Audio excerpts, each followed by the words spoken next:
zero spoilers. I am Adam. Book of Boba Fett. Now, I wasn't excited for this show. I was not interested in this show. I don't, like, if Boba Fett had just stayed dead between, after his death in episode 6, I would have been fine with it. It's what George Lucas would have wanted, and we all know how a certain segment of the fan base feels about going against what George Lucas wanted, considering, you know, the history of the character Boba Fett. And I would have been fine with him just not turning. But we can't always get what we want, and Boba Fett is back. And he has his own show. And so far, I'm unimpressed. And that's not even me just being a dick about it. That's just literally me being like, there has been nothing in this first episode, which is a little over a half hour long, that has made me feel like, oh, this is a story that needs telling. Because number one, it's doing the bullshit that people criticized about Arrow, that I didn't like about Arrow either, which is this flashback to where he was 5 years ago. And on Arrow, I can buy it. Because we don't know Oliver Queen. Like, we don't know who, we don't know who Oliver Queen is. Like, yeah, he was on Smallville, but the show is designed to be a jumping on point for people who don't know who these characters are, what they do, or anything like that.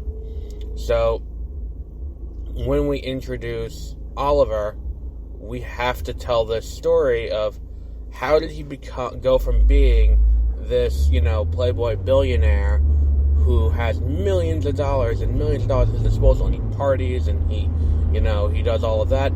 How does that guy become the Green Arrow? And that's an important story that needs to be told in that confines.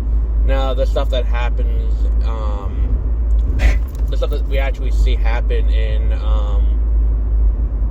Lian Yu, that was the name of the island, is mostly bullshit, patently ridiculous 90% of the time, and just, not a great use of screen time. But ordinarily what it would do is whatever he encountered on the island was something that would come into play that week. Like, if it was something like, he needed to learn how to escape from something by dislocating a finger, that was what that week showed him learning on the island. In Book of Boba Fett has already been a bounty hunter for a long-ass time, because we saw him training under Cad Bane in the Clone Wars. Like, it's no mystery how Boba Fett became Boba Fett. We don't need this, these flashbacks. Like, I don't think that because here's the thing, is it's the flashbacks are going to get us from where he was in episode 6 to where he is when we meet him again in, in episode,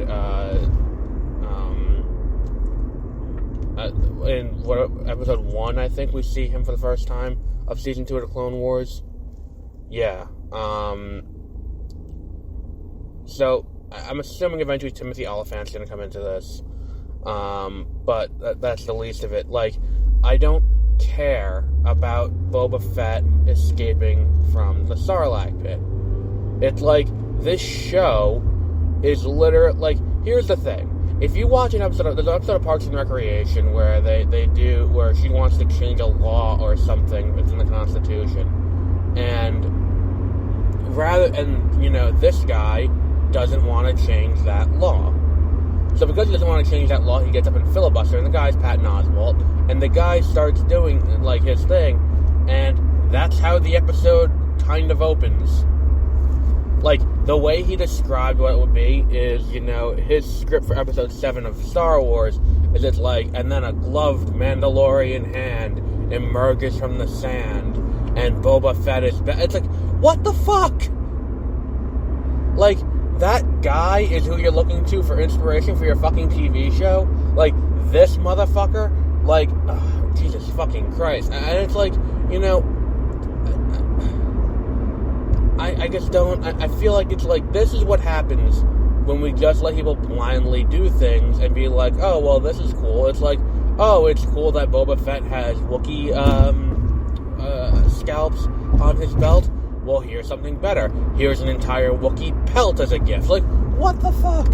Like, the whole thing is just so weird where it's like, you know, oh yeah, you like that? Well, let's bring in this. And it's like, here's the thing.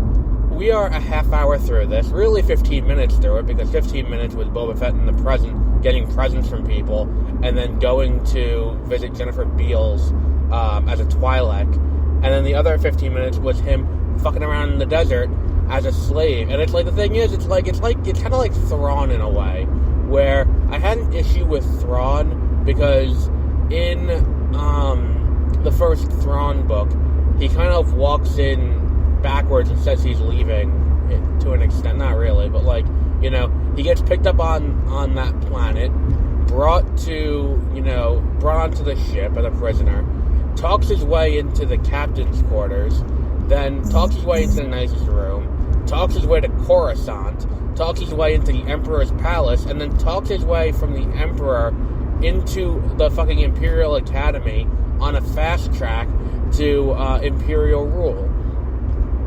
Like, it's kind of like that. Meanwhile, Boba Fett's kind of the same thing, where it's like, he's out in the desert digging up these really poorly buried flowers that are, you know, little orb things that have water in it.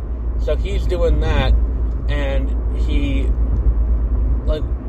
doing that, and then it's like this monster comes, and he kills the monster with his bare hands, and it's like, alright, like, this entire show is just designed to be, look how cool Boba Fett is, and it's like, you know, I just feel like it's a waste of, you know, money, and the effects get dodgy sometimes, and it's just, I think that this show was not a necessity. There's nothing about this show in particular that needs to be told. I mean, eventually we're going to get to Crimson Dawn, I just know that, because they've been building that in the comics, and I think it would be weird if, like, look, you're doing this, and I know there's some griping among fans of the expanded universe who are like, oh, well, Dave Filoni doesn't do X, Y, and Z, but, like, at the same time, it's kind of like, you know, he does enough, and, you know, if they're doing it in the comics, it would make sense that they're doing it in the movie, in the show, too.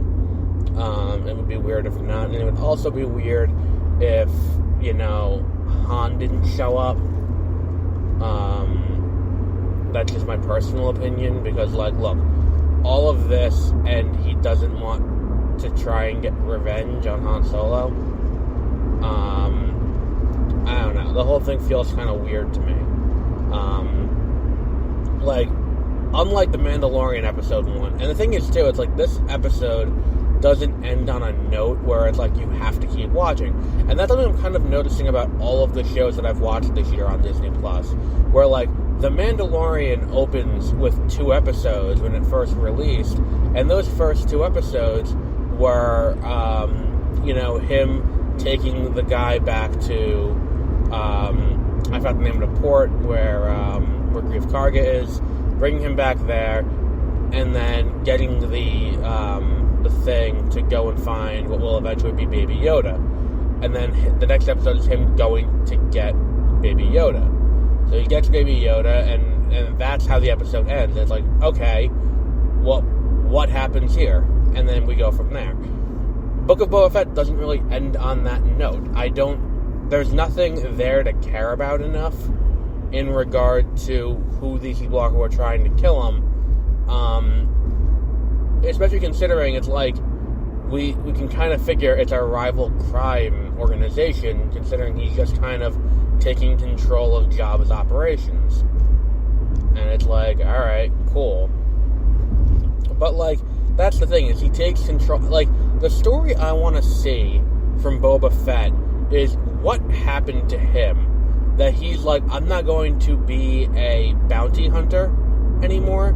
I'm just going to run an organized crime ring. Like, I want to know where that disconnect is, because that's not the same thing at all from the character that we were introduced to when he was hired. Because that's the thing, is he's not a, like, he is, it'd be like if Mando decided to, you know, go and just take over a criminal organization and be like, well, this is what I'm going to do now.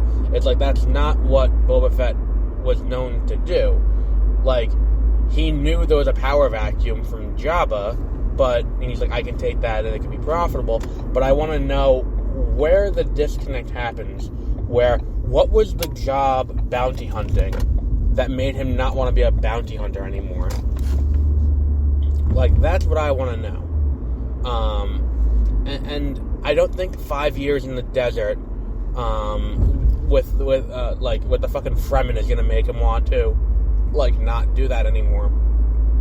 Like, I don't know. I don't need to see his fucking vision quest as he tries to amass an army to take down the fucking Harkonnens. I don't need to see any of that. And that, like, this whole thing is fucking annoying and ridiculous. And it's like the audacity, the unbridled audacity to do that and not show us him. Like the thing is, it's like, it's not like he's in a situation because he has his wits about him. It's, he escapes from the Sarlacc pit and then he's, like, unconscious. So the fucking the Jawas steal his armor, and then this oil tanker was definitely supposed to stop at this railroad crossing. Like, the Jawas steal his armor, which we knew that was going to happen because we, like, Aftermath, and then they showed that scene from Aftermath in Mandalorian Season 2, when they explained Timothy Oliphant, how he got the armor. Or what was his name? The Marshal. I knew his name earlier today, I just can't remember it. But, in that world, like, we know, like, all of that is known, and then Boba Fett being unconscious after the Jawas take it and leaving him there, it's like, okay, and then as soon as he gets a chance to not be that, you know, that asshole, like, and not be a slave anymore, he, like, it's not his fault he gets recaptured and doesn't escape, it's the other guy's fault, and then it's like, they're there, and as soon as he gets a chance to prove his worth to an extent, like, he immediately does it properly. It's like, we want to talk about a fucking Mary Sue in Star Wars. Like, I can give you 2 male characters off the top of my head who both fit that bill better than fucking Rey ever did. Because, like, I just don't understand. How is this entertaining for someone? Like, how can someone who likes quote-unquote good writing look at this and be like, well, that's fair. This is good. I'm enjoying this. It's just, it's so stupid where it's like, and then this, like, and then Boba Fett was the nicest and handsomest man. So, like, what the fuck? It just feels so silly and just not well handled, like, by any stretch of the imagination. What else was there with this? That was really it. And it's like, ooh, Max Rebo is back. It's like, oh, cool, I guess. Like, fuck. Like, alright. Well, I'm all turned around. The show's great then. Like, and that's, I think, part of the problem. Like, this nostalgia-driven way of doing things is kind of, you know, it's not under... There's a way to do nostalgia-driven, and there's a way to not do nostalgia-driven. And nostalgia-driven works, like in the case of No Way Home, when there's a story there, and the nostalgia-driven part is not 100% the plot. Like, yeah, the villains all come from other movies, but we aren't introduced to the Spider-Men until, like, just after the midway point. And then they're not there for the entire movie. They have maybe a half hour of screen time in each, Garfield and Tobey Maguire. Tobey Maguire less, but that is, you know, that's where, like, you get what I'm saying, where it's like, you know, like, it works there, because we're given a chance to, we're getting a chance to show off these characters, and it's like the movie up until that point works, so then when we get to this point, it continues to work. Now, Book of Boba Fett is bagging on nostalgia in the same way the sequel trilogy did, don't get me wrong, but it's not giving any substantive thing to be like, oh, this is cool, I appreciate this. And it's like, if we're going to get a TV show that's written by Patton Oswalt, not him, but his character on, fucking Parks and Recreation, then I think that's a part of a larger conversation about what we are expecting from Star Wars. Because I would rather watch the sequel trilogy again than have this show continue the way it's going. And maybe it'll pick up, but as of right now, there is no indication that is the case. So I can't say it's good based on the fact that, it might get better. It's, it is what it is. So, until next episode, have a great rest of your week.